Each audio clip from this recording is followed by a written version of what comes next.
프랑스의 수학자요 철학자인 파스칼은 여러분 아시는지 모르겠지만 12살 나이에 유클리드 수학을 정립하고 16살 나이에 원추곡선이라는 이론을 발표하여 세상을 깜짝 놀라게 합니다. 또한 그가 만든 확률 이론이란 이 이론은 세계 수학계에 새로운 장을 열렸다고 평가받을 정도로 위대한 철학자요 수학자입니다. 저는 수학자가 아니기 때문에 잘 몰라서 유클리드 수학이 뭔가 알아봤더니 3세기에 유클리드라고 한 사람이 기하를 만들었는데 이 파스칼이 기하학으로 이론을 정립했다는 겁니다. 모든 사람이 천재를 동경했습니다. 선방의 눈으로 바라보았습니다. 당시 프랑스 사교계의 연인들뿐만 아니라 심지어 프랑스 왕족들조차도 이 천재 수학자여 철학자인 파스칼과 함께 악수를 하거나 춤을 추는 것으로 일생의 영광으로 알았을 정도로 이 파스칼은 세상에 부러울 것이 없는 세인들의 부러움을 받는 사람이었습니다. 날이면 날마다 그는 연예계 사교계의 사람들과 어울려 파티를 하며 춤을 추며 향락을 빠지며 파티의 즐거움을 마음껏 누리던 어느 날 사교계 파티에 술에 만취해 집을 돌아오는 길에 그만 타고 가던 마차가 세느강 다리에 부딪히는 바람에 파스칼은 밖으로 튕겨나가 마차에 깔리는 신세가 됩니다. 여기저기에 사람들이 황급히 달려와 마차에 깔린 파스칼을 구해줍니다. 하지만 다행히도 그때의 마차에 깔린 파스칼은 유유히 흘러내려가는 세느강을 바라보는 동안 파스칼의 마음속에 이런 생각이 들었습니다. 도대체 인간이란 무엇일까? 자신을 향하여 스스로 질문을 던지면서 파스칼아, 너는 도대체 죽음 앞에서 무엇이냐? 내가 천재라는 사실이 무슨 의미가 있더냐? 죽음 앞에서 너의 명성과 너의 젊음과 너에 대한 무사람들의 기대가 도대체 무슨 의미가 있단 말인가? 자신을 향하여 거듭되는 이 질문에 그 수학자요 철학자인 파스칼은 아무런 대답을 할 수가 없었습니다. 그저 한없이 초라한 존재일 뿐이었습니다. 집으로 돌아온 파스칼은 그때부터 밤새 고민합니다. 넌 도대체 누구냐는 이 질문 앞에 대답할 수가 없었습니다. 죽음이라고 하는 현실 앞에 어떻게 내 삶을 살아갈 것인가 도무지 해결 방법이 없습니다.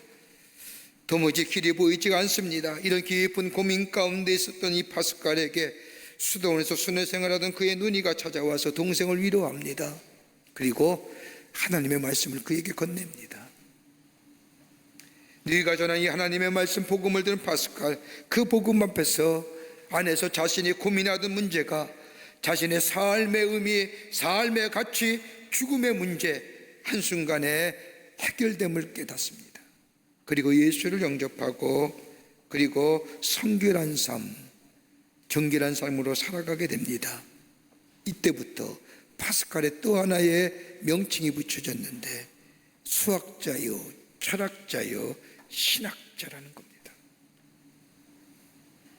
신학자로 새롭게 태어난 파스칼의 생애의 모습이라는 겁니다. 우리 그리스도의 삶 어떻게 보면 두 가지의 세계 속에 산다고 해도 과언이 아닐 겁니다. 우리 마음에는 언제나 두 개의 세계가 공존하지요. 하나는 영의 세계, 하나는 육의 세계. 하나님 나라에 속한 삶, 또 하나는 저 세상에 속하여 사는 인생. 하나님의 말씀의 법과 저 인간이 만들어놓은 세상의 법들이 항상 우리 마음속에 충돌하게 됩니다. 더불어서 우리에게 들려온 하나님의 음성과 사탄의 속삭임 가운데 우리는 무엇을 선택할 건가 늘 망설이고 결정합니다. 그 선택과 결정 속에 우리의 삶, 살아가는 삶, 그러게 사도 바울은 우리의 그리스도의 삶을 가리켜 영적 전쟁의 삶이요 영적 전쟁터에서 싸우는 영적 전사라고 우리를 이야기합니다. 이러한 영적 전쟁에서 승리하는 비결이 있다고 한다면 다른 것이 아니라 영적 전쟁의 상대보다 더 강력한 힘을 소유하면 우리는 종국에 승리하는 삶을 살아갈 수가 있습니다. 여러분 중력이라는 거 아시지 않습니까? 지구의 자전을 인하여 원심력이 물체를 잡아당기는 힘이 중력입니다.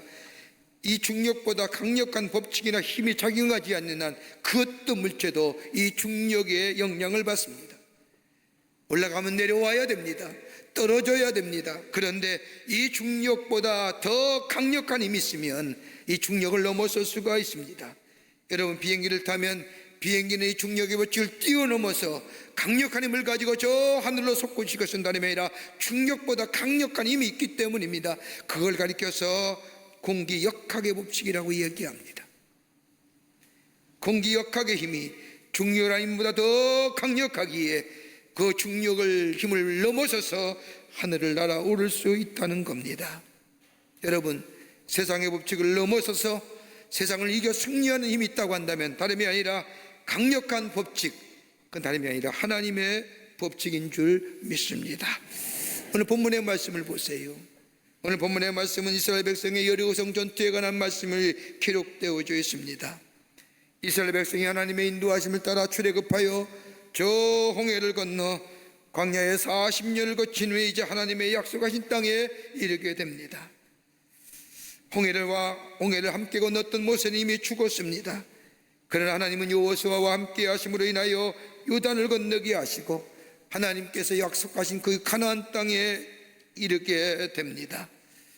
출애굽한 백성들이 그렇게 가고 싶었던 그 약속의 땅, 40년의 광야를 겪으면서 그 가고 싶고 그 들어가 보셨던 가나안 땅, 모세도 할 수만 있다면 저 가나안 땅 밟고 죽기를 원했던 그 모세, 이스라엘 백성은 요단을 건너서 저 가나안 땅에 들어갔는데 처음으로 닥친 저들의 삶의 문제는 여리고성이었습니다. 이미 모세 때 여리고성을 점령해 정탐했던 12명의 정탐꾼의 보고처럼 그 성은 난공불락의 성이고 엄청난 성입니다.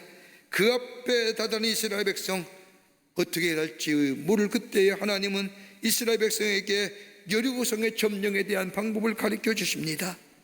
여리고성을 하루에 한 번씩 돌되 마지막 7일째에는 7번 돌라는 겁니다. 이 성을 넘어서야만이 하나님의 약속하신 가나안 땅에 들어가는데 그 난공불락 그 엄청난 그 성을 넘어서는 이 방법은 우리의 생각과 우리의 방법과는 너무너무 차이가 있습니다. 적어도 그 성을 점령하기 위해서는 그 성의 약한 부분을 가르쳐 주거나 어디에 병력을 집중하여 그 성을 칠 때에 그 성을 넘어질 것이라, 이런 전략적이고 이렇게 군사적인 모습을 가르쳐 주는 것이 아니라 하루에 한 번씩 돌고 마지막 7째는 7번 돌라는, 도무지 인간의 생각으로는 생각지 못할 방법을 하나님은 이스라엘 백성에게 말씀하십니다. 이 하나님의 말씀에 이스라엘 백성과 여호수아는 그대로 순종합니다. 결론적으로 말하지만 그 말씀에 순종하여 행했던 이스라엘 백성, 저들은 끝내 그 난공불락이요 견고한 여리고성을 넘어서서 점령했을 뿐만 아니라 하나님의 하시는 일의 놀람과 더불어 하나님의 영광을 돌리는 놀라운 일들을 행하게 됐다는 것을 볼 수가 있습니다. 여러분, 우리의 인생의 여정에 여리고성 같은 문제는 없을까요? 도무지 감당할 수 없어서 난공불락이고 견고한 여리고성과 같은 삶의 어려움과 문제는 없을까요? 어떻게 이길 수 있을까요? 어떻게 넘어서서 하나님이 우리에게 주시는 하늘의 축복을 누리며 사는 복된 인생으로 살아갈 수 있을까요? 여러분, 내 지혜와 내 경험과 내 지식 가지고 하나님의 하시는 일에 대하여 말하고 측정하신 우리에게 행하시고자 하는 하나님의 능력을 제한하는 일입니다. 하나님은 하나님께서 하시고자 하는 방법대로 당신의 일을 이루어 가시고 행하여 나아가십니다.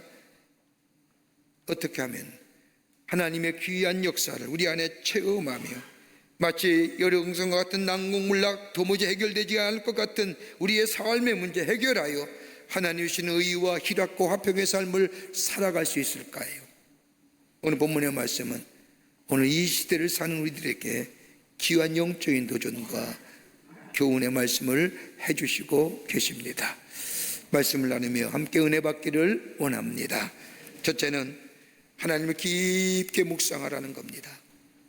하나님 깊게 묵상하세요. 오늘 6장 10절 말씀을 보십시오. 여호수아가 백성의 명하여 이르되 너희는 외치지 말라는 겁니다. 다른 표현에 의하면 소리치지 말라는 겁니다. 다른 말로 말하면 경고망동하지 말고 이러쿵저러쿵 이야기하지 말고 조용히 있으라는 겁니다. 침묵하라는 거, 말하지 말라는 겁니다. 여러분, 인간에게 있어서 말하지 않는다는 것만큼 어려운 일이 어디 있습니까? 우린 인간은 잠잠하지 못하지 않습니까? 무엇이라도 얘기해야 속이 편합니다. 여러분, 이것이 왜 그럴까요? 우리 안에 있는 조급함 때문입니다. 여러분, 이 조급함이 우리에게 있게 될 때는 우리가 실수하게 되고, 이 조급함이 상승하게 되면 원망과 불평을 낳게 되며, 이것이 우리 안에 죄의 모습으로 드러나게 됩니다. 그러지 말라는 거예요. 조급함에 의하여 말 많이 하지 말라는 겁니다. 여러분, 현대인이 가지는 특성 가운데 하나가 뭘까요? 조급함입니다. 여러분, 우리나라 사람들은 더더욱 그러하지요. 그러기에 빨리빨리란 용어가 우리 입에 달고 삽니다. 깊이 생각하거나 조용히 마음을 편히 가질 수가 없습니다. 여러분, 생각하지 않으니, 조용히 돌아보지 아니하니 마음이 편할 수가 없습니다. 마음이 편하지 아니하니 우리의 삶에 있어서의 판단이나 결정이 매우 즉흥적입니다. 즉흥적이다 보니 실수와 그리고 실패가 많이 있습니다. 말하지 말라는 거예요. 사건 앞에서, 문제 앞에서. 여러분, 침묵에는 세 가지의 침묵이 있다고 하지 않습니까? 하나는 말의 침묵이 있습니다. 말하지 말라는 것이 아니라 말 너무 급하게 하지 말라는 겁니다. 말 급하게 하다 보면 실수하게 됩니다. 그러기에 조용히 생각하고 침묵하고 그 다음에 말할 줄 아는 이야기를 얘기하는 겁니다. 말의 침묵. 또 하나 있다고 한다면 욕망의 침묵입니다. 여러분, 잘 나가던 사람이 넘어진 것을 보면 그의 끝자리에 욕심과 욕망의 그림자가 그를 넘어뜨리는 것을 보게 되지요.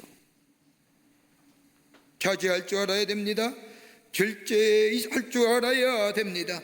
욕망을 거두어야 합니다. 또 안에 따르는 사고의 침묵입니다. 여러분, 생각하지 말라는 것이 아닙니다. 시시비비를 멈추라는 겁니다. 옳다 그러다 섣불리 판단하지 말고 신중을 기하라는 겁니다. 여러분, 세상의 가치관은 어떤 거예요? 가만히 있으면 저 사람 참 거만한 사람이라고 얘기하죠. 말 않고 있으면 거만한 사람이라고 얘기합니다. 가만히 있으면 세상에 진다고 얘기합니다. 그러기에 가만히 있지 말고 소리를 쳐야 된다고 얘기합니다. 자신의 생각이나 의견을 당당하게 말한 사람이야 똑부러진 사람이고 똑똑한 사람이고 당당한 사람이고 자기를 얘기할 줄 아는 사람이라고 얘기하지만 성경은 아니라고 하는 겁니다. 사건 앞에서, 문제 앞에서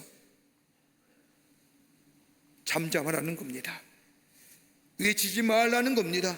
너의 생각과 너의 경험과 너의 지식이 많다 할지라도 그거 잠재우라는 겁니다.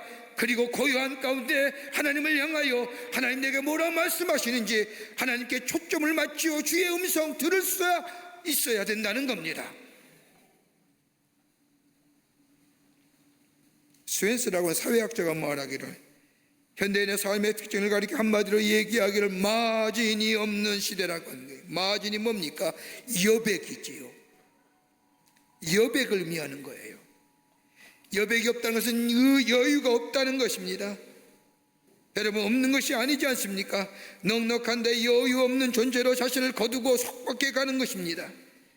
그러기에 정서적으로 메말랐습니다. 마음의 여유가 사라지니 조급해집니다. 조급해지면서 믿음이 사라집니다. 정서적으로 고갈되고 실제적으로 탈지 상태에 이르게 됩니다. 건강지수가 떨어집니다. 언제나 무엇인가 쫓겨서 그렇게도 바쁘지 않는데 여유가 없이 삽니다. 이걸 가리켜서 병리학 정력을 또 한마디로 정리하죠. 스트레스. 여유가 왜 없어요? 왜 시간이 없어요? 어떤 사람은 시간이 똑같은 시간을 쓰임에도 불구하고 시간이 여유 있는데 어떤 사람은 똑같은 시간 쓰면서 맨날 시간 없다고 얘기하는 이유가 어디 있을까요?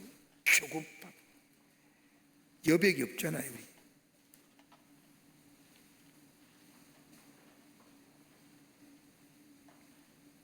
침묵은 그냥 말 안 하는 것이 아니라 침묵한다는 것은 하나님을 깊게 생각하는 겁니다. 하나님을 생각합니다. 침묵하면서 잡다하고 부정적 생각을 하는 것이 아니라 하나님의 약속의 말씀을 기억해냅니다. 더 나아가 나의 삶 가운데 행하신 일들을 다시 한번 생각합니다. 그리고 하나님이 이번 일들로 행하신 일들을 기대하며 나아가 우리 안에 놀라운 하나님의 역사를 경험케 하는 것에 대하여 기대하고 말하지 않는 겁니다. 여러분, 소란하거나 요란하면 주의 음성 들을 수 없습니다. 난리법석을 친다고 우리 안에 하나님께서 하시고 하는 일은 절대로 취소하지 않습니다. 비록 우리가 생각하기에 넘지 못할 장벽이라 할지라도 하나님 우리를 통하여 하시고자 하는 계획이 있습니다. 내 생각과 내 경험들을 내려놓고 그저 하나님의 말씀대로 들려오는 주의 말씀에 조용히 말을 삼가며 내 지식과 내 경험과 내 것을 다 내려놓고 주의 음성에 귀 기울이게 될 때에 때로는 우리의 생각과 우리의 경험과 우리의 지혜의 범주를 넘어서는 상상 밖의 일을 행하더라 말씀하시더라도 그 말씀 따라 살아가는 삶, 행하는 삶, 거기에 난공불락이었던 저 견고한 성읍이었던 여러 성이 무너지는 것처럼 도무지 해결할 기미가 보이지 않던 우리의 삶의 문제가 해결될 뿐만 아니라 그 안에 우리 안에 새로운 창조 역사가 그리고 새로운 생명의 역사가 우리 가운데 일어나게 되는 줄 믿습니다. 잠잠하시자고요. 좀 하나님께 초점을 맞추며 주님 내게 뭐라 말씀하시는지. 두 번째는 내 목소리를 낮추라는 겁니다. 하나님께서 여리고성의 함락의 두 번째 방법은 10절 말씀을 보십시오. 오늘 여기 말씀에 너의 음성을 들리지 말라. 저는 옛날 성경의 번역을 가지고 왔습니다. 들리지 말라고 하는 이 말의 뜻은 성서사전을 찾아보면 들리지 않도록 조심하라, 목소리를 낮추라. 근데 들리지 않도록 조심하라, 목소리를 낮추어라, 그 앞에 주격이 있습니다. 뭐예요? 너의 음성. 너의 음성 낮추라는 거예요. 네 목소리 낮추라는 거예요. 문제와 사건 앞에서 너의 경험과 지식과 지혜 가지고 이러쿵 저러쿵 소리치지 말라는 거예요. 그 목소리 낮추라는 겁니다. 다른 말로 하면 아이들에게 얘기하는 표현처럼 조용히 하라는 거예요. 너의 목소리가 들리지 않도록 주의하라는 겁니다. 여러분, 영적인 전쟁터에서의 승리의 비결은 다른 것이 아니라 나의 목소리를 죽이는 겁니다. 나의 목소리를 높이는 것이 아니라 나의 목소리를 죽이는 겁니다. 여러분, 음성학에서 얘기하기를 우리 입에서 나오는 이 소리는 그냥 소리가 아니라는 겁니다. 뇌에서 작용했기에 무엇인가 생각했기에 인지했기에 그러게 나의 생각과 나의 경험과 나의 주장이 소리를 통하여 우리 입에서 나오는 겁니다. 여러분, 우리가 흔히 하는 얘기로 말 조심해, 그 얘기예요.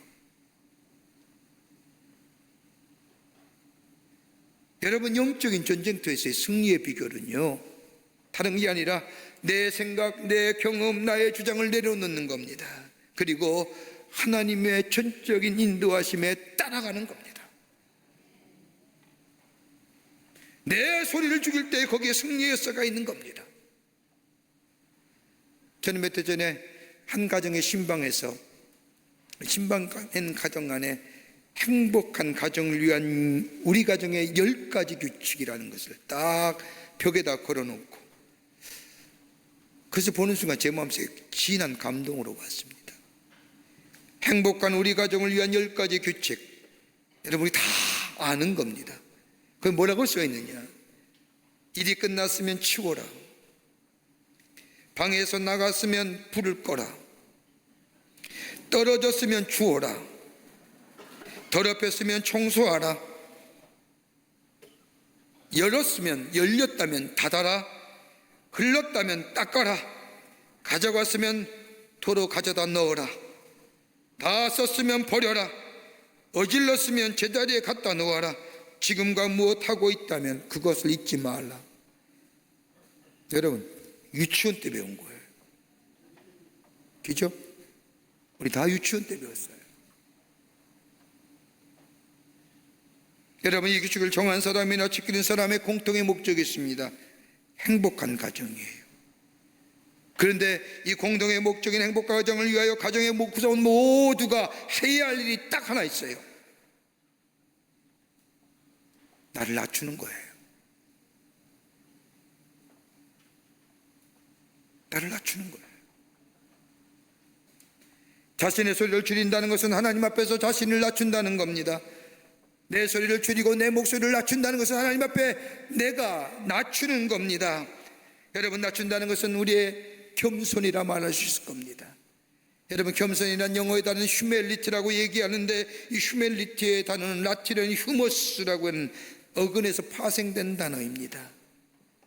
여러분, 휴머스라고 하는 것은 토약을 비옥케 하는 부식토를 말합니다. 여러분, 자신을 낮춘다는 이 휴멜리티는, 겸손은 우리의 인생에 비옥해지는 우리의 삶의 비결을 가르쳐줍니다. 우리 안에 풍성한 열매를 맺기 위해서 필요한 유기물을 공급받아야 되는데, 이 유기물이 뭘까요? 여러분, 부식토가 어떤 걸까요? 미생물들이 살아 꿈튀기는 그 부식토는 다름이 아니라 그 안에 나무나 나무잎이나 나무 껍질이 떨어져서 썩어지고 녹아질 때에 비옥한 토양인 유기물을 공급하는 부식토가 되는 때에 거기에 열매가 맺히되 30배, 60배, 100배의 열매가 맺어지는 것처럼 나를 낮추는 거예요. 나의 소리를 죽이는 겁니다. 내가 죽는 과정입니다. 내가 죽고 내 안의 것들이 죽는 과정, 그럴 때 비로소 비옥한 토양의 사람이 되고 거기에 열매가 맺이되 나만의 기쁨을 옮기는 것이 아니라 30배, 60배, 100배를 모여 다른 사람에게 선한 영향을 미치는 삶으로 살아가게 되는 겁니다. 나를 낮출 때 가능한 거지요. 이걸 가해서 예수님 뭐라고 얘기하십니까? 자기 부인이라는 비결. 마태복음 16장 24절의 말씀을 보면 예수께서 제자들에게 이르시되 누구든지 나를 따라오거든 자기를 부인하고, 나를 부인하는 겁니다. 내 목소리를 낮추는 겁니다. 내가 겸손해지는 겁니다. 그리고 자기의 십자가를 따르고 나를 지고 예수를 따를 때에 그게 예수의 참된 제자가 될 수가 있습니다. 자기를 부정하는 겁니다. 자기를 부인하는 겁니다. 자기를 부인할 때 하나님의 뜻에 순종할 수가 있습니다. 여러분, 대표적인 인물이 누굴까요? 사도 바울 아닙니까? 성서학자들에 의하면 사울은 돈이 많았던 사람이라 가설입니다만 로마의 시민권을 샀다고 말합니다. 여하튼 당시 로마의 시민권은 가장 힘 있는 권세 있는 자의 표징입니다. 시민권을 가지고 있으면 로마의 제국기하에 있던 모든 나라는 자유롭게 여행할 수가 있습니다. 현행범이라도 잡혀서 직결 처분 받지 않습니다. 로마의 황제에게만이 재판받을 권리가 있습니다. 포기할 수 없는 세상의 권세죠. 그뿐입니까? 가말리엘 문화의 문화생입니다. 가말리엘이라고 하면 당시 1세기 가장 뛰어난 학자요, 그 밑에서 공부했던 사람입니다. 그러기에 헬라의 철학과 그리스의 문명과 히브리의 문학을 다 알았던 사람입니다. 대단한 학식이에요.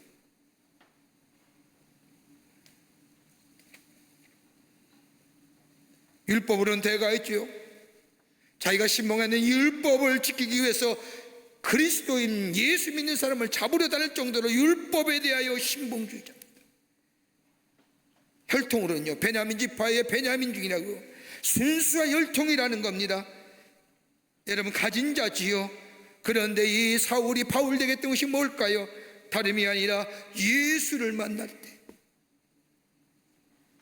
여러분, 사람의 자존심을, 자기의 지탱했던 것들, 자기를 만드는 것들 포기하기 쉬울까요?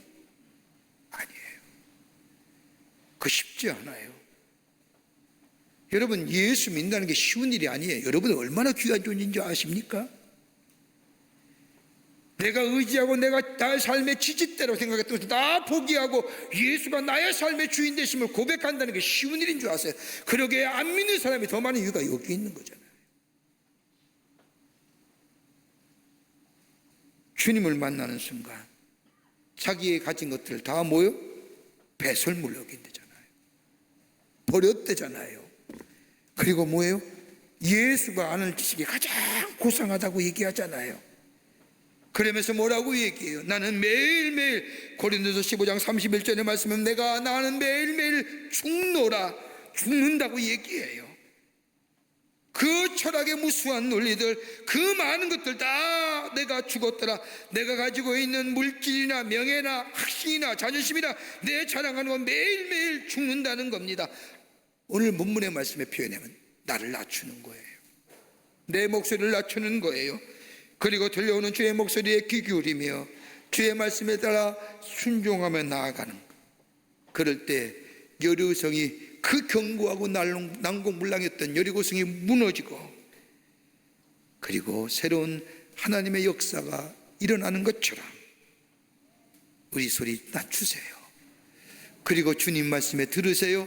그리고 청종하세요. 그리고 그 말씀 따라 행하는 삶 될 때에 우리의 삶에 그 어떤 여리고성과 같은 견고하고 무너지지 않을 것 같은 우리의 삶의 문제, 우리의 삶의 사건들 무너질 뿐만 아니라 그 안에 새로운 생명의 역사가 일어나고 우리의 삶에는 주께서 주시는 약속하신 아름다움과 풍요로움의 역사가 있게 될 줄 믿습니다.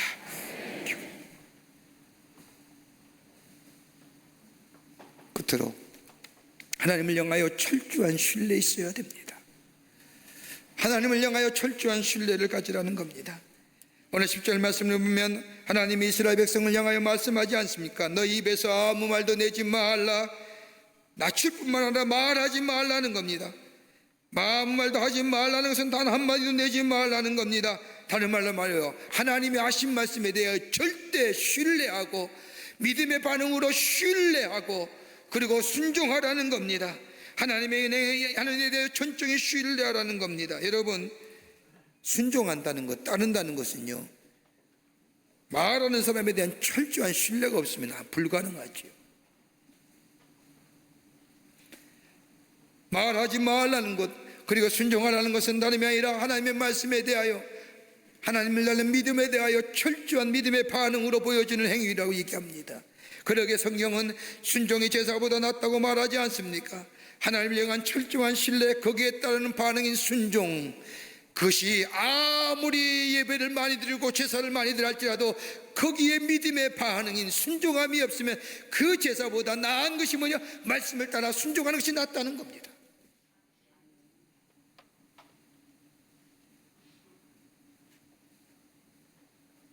여러분, 그렇게 믿음과 순종은 같은 거예요. 믿음만이, 하나님을 향한 믿음이 있을 때 순종할 수 있는 거예요. 요즘 시대를 브랜드의 시대라고 하죠. 브랜드 스윗이라고 하는 신학자는 말하기를 20세기를 대면했던 신앙이 지금은 브랜드로 바뀌었다. 여러분, 우리의 삶의 근간을 이루었던, 우리의 삶의 가치를 이루었던 이 믿음의 생활, 여러분 가만 생각해 보십시오. 20, 30년 전만 해도요, 예수 믿는 데서 얼마나 귀한 일이었는지요. 좀 신앙생활 오래 하신 우리 권사님들, 여러분 20, 30년 전만 해도 예수 믿는다는 것, 그 예수님이 믿는다는 것이 우리의 삶의 의미와 가치를 제공했을 뿐만 아니라 그 사람의 정체성을 제공해 주었던 것입니다. 목사도 그랬어요. 20, 30년만 해도 나가서 목사요 그러면 네 목사님 그랬죠. 나는 목사라고 얘기했지만 상대방은 목사님으로 받아줬어요. 근데 지금은요, 목사예요. 그래서요. 여러분, 그것처럼 황당한 일이 없어요.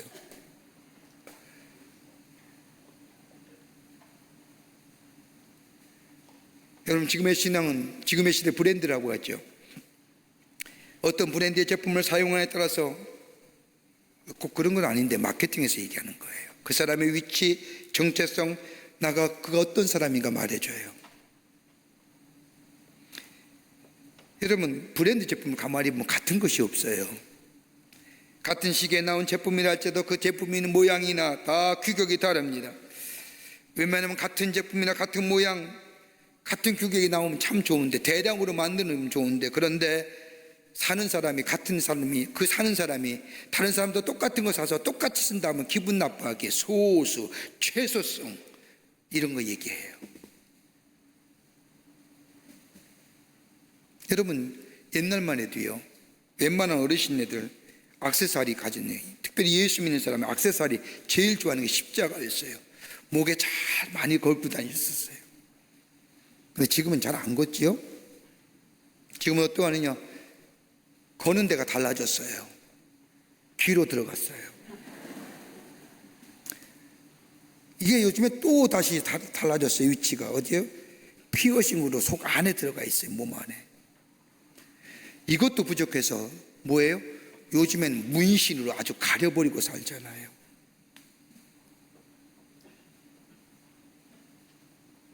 여러분, 브랜드를 만들어가는 가장 중요한 한 가지가 요소가 있습니다. 브랜드 되는 건요, 철저한 전문성이에요. 무엇이 철저하게 최고로 만들어가는 거예요. 다시 말한다면 그 분야에서 최고가 된다는 겁니다. 여러분, 최고가라는 말은 최정상이라는 말과 바꾸어 쓸 수 있는 말이 아니라는 겁니다. 최고다, 최정상이다. 최고란 말은 이미 되어진 결과를 얘기하는 것이 아니라 계속 배우고 학습되어져 가는 과정을 최고라 얘기하는 거예요. 최고십니까? 아니잖아. 우리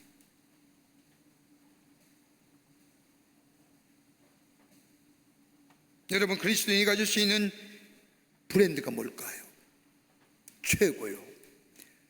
만들어져 가는 과정이요. 그리고 많은 사람들에게 인정받고, 많은 사람들에게 아 그래, 저 사람은 예수 믿는 사람이야, 더 나아가 하나님 앞에 인정받고 하나님의 역사가 우리 삶 가운데 이루어지게 하는 가장 최고의 브랜드의 가치 뭘까요? 순종이에요. 아닐까요? 다른 사람은 하나님의 말씀 잘 못 믿어요. 따라하지 못해요. 나를 죽이고 겸손하고 그리고 하나님의 말씀에 대하여 순종하는 삶, 이 그리스도인이 그리스도인답게 하는 것이고 여기에 역사가 일어나는 거예요. 오늘 본문 말씀을 보십시오. 오늘 본문의 6절과 9절 말씀을 보면, 6절에서도 9절 말씀을 보면 좀 길지만 읽어보겠습니다.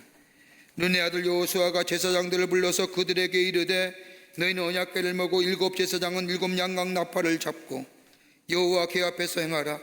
또 백성에 이르되 나아가서 성을 돌되 무장한 자들이 여호와 궤 앞에 행할지니라.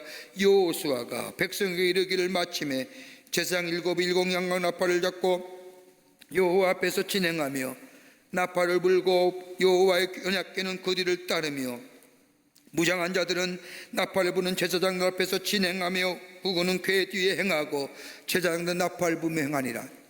여러분, 한번 상상해 보십시오. 성을 돕니다. 제사장이 앞에 서 있지요. 말씀, 언약궤의 말씀, 하나님의 임재, 하나님의 말씀이 앞에 섭니다. 그때 누가 따라요? 백성들이 따라요. 딴다는 게 뭘까요? follow 하잖아요. 영어로 순종하는 거죠. 따라가는 거예요. 하나님의 말씀에 그 임재를 상징하는 그 약속의 말씀에 따라가는 거예요. 그 말씀대로 행하는 거예요. 그 말씀에 순종하는 거예요. 말씀에 따라갔더니 뭐요? 성이 무너졌다는 거예요. 하나님의 말씀이 우리 안에 있고 그 말씀대로 행했더니 그 말씀대로 이루어졌다는 거예요. 조용한 가운데 내 지식과 내 경험과 내 지혜를 내려놓고 주의 음성에 청중하며 주의 음성 따라 순종하며 나아갔더니 견고했던 성이, 난공불락이었던 그 성이 무너져 내렸다는 거예요. 사랑하는 성도 여러분, 우리의 삶에 얼마나 큰 문제가 있습니까?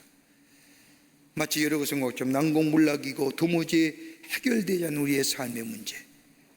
여러분, 행여 내 지식과 내 경험과 내 능력으로 해결한 대로 여러분 그 문제가 온전히 해결됐을까요? 분명히 저는 믿습니다. 하나님이 손대시면 문제가 없습니다. 해결되고도 남습니다. 어디요? 내 것 낮추는 거예요. 내 목소리 낮추는 거예요. 내 지식과 경험 내려놓는 거예요. 겸허하게 주에 들려오는 말씀에 순종하며 그 말씀 따라 내 삶을 따라 나서게 될 때에 여리고성이 무너지는 것처럼 우리의 삶의 문제가 해결되고 우리의 삶 속에 아름답고 풍요로운 삶뿐만 아니라 주께서 우리에게 주시고자 하는 의와 희락과 화평의 삶이 우리 안에 넘치는 복된 인생 될 줄 믿습니다. 이런 믿음의 삶을 경주하시는 여러분과 저와 되시기를 주의 이름으로 축원합니다.